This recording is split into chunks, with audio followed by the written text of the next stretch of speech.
In front of me is the Godox AD1200 Pro, and today is a video of me sharing why I think this flash is really good, and if you are a flash photographer, it's something I highly recommend.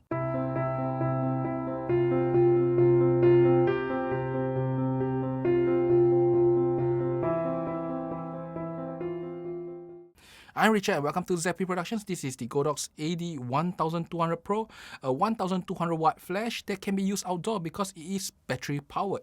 Now this is not a full review, take a look at the review here. I just want to share with you why I think this flash is fantastic. I'm a portrait photographer, so I use this flash really to do my portraiture.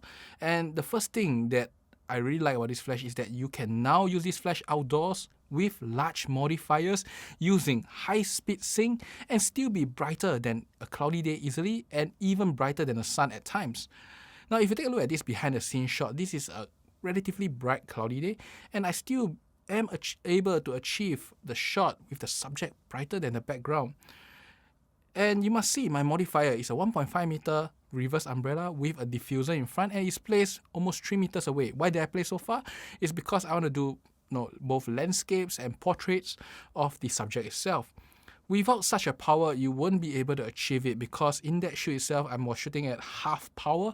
And if you're using an AD600, it's just barely enough. And if the light just gets slightly brighter in the sky, you won't have leeway anymore.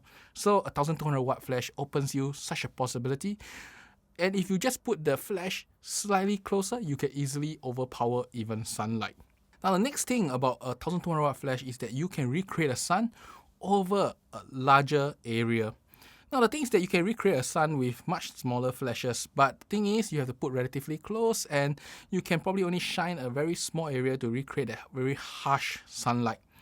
But with the AD1200 Pro, you can now put it further, like a very large area like you see in this behind the scenes shot, and still be able to achieve a full body portrait, lighting the land in front and behind of the subject, and still simulating sunlight. Very impressive amount of power, and without 1200 watt, you won't be able to achieve it because in that shoot itself, I was shooting at half power, if not full power, to recreate the shot itself because it is still a bright day itself. I remember it was a bright day, just a little bit overcast, but relatively bright.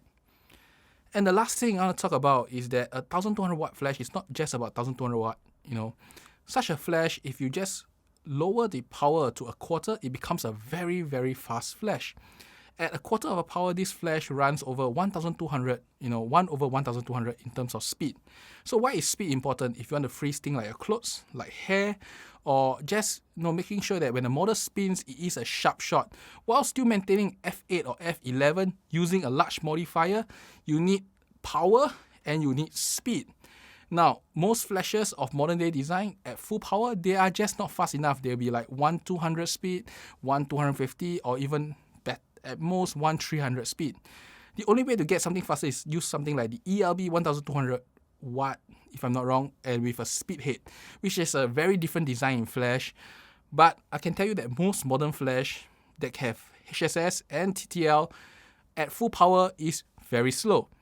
So you need to slow them down. You need to go with half power or quarter power to be fast. And the AD1200 Pro at quarter power is still a 300 watt flash, but has a speed of over 1/1000. And this allows you to freeze most human motion. Now, this is still not fast enough to freeze water. If you want to freeze water, you probably need to reduce it to 1/8 of a power that it will reach into about almost, 1/2000 speed. And that is enough to freeze water itself. The thing is, if you're using any other flash, a 600 watt flash or a 300 watt flash, either by Profoto or by Godox or even by Broncolor, you may not have enough power for the speed itself unless you use a very expensive flash. And that is where the point lies. This flash costs 2,000 Sing dollars or 1,400 USD from Adorama, if I'm not wrong. And if you want to get equivalent power and speed, from any other maker out there, it will cost you at least 2 times the price. The cheapest is the ELB 1200, and if you want speed, you need to buy the additional speed head, which will cost you even more money and will easily be 2.5 times the price of this. For one of that, you can buy 2 of these. Now, if you compare to Profoto, even their 600 watt flash are more expensive than this. And if you compare the Broncolor, the Move itself, the Move is 5 times the price of this, and the CROS 800, which is an 800 watt flash, very impressive amount of power, is still a good 2 to 3 times the price of this. I'm not wrong, 2 times the price of this. So all in all, to get 1200 watt power, battery powered to add on, and to get all the perks of 1200 watt. The AD1200 watt flash is probably the most affordable solution and opens up possibilities. With this setup, you can do many things out in the field that you couldn't do otherwise, especially if you're using high-speed sync, you're using large modifiers. This guy will truly change the way you do flash photography outdoors. Now, I think there's one thing that people will say that this flash setup is very heavy and it's a pack and head system, so it's cumbersome. But personally, I prefer the pack and head system over the monoblocks if you're shooting outdoors. By the way, monoblocks means something like the AD600s or the Profoto B1s, which is a single flash itself, or the Sennheiser 800. Monoblocks are great in the studio because you can weigh down the stand easily. But if you're outdoors, you want to weigh down the stand, it's very hard.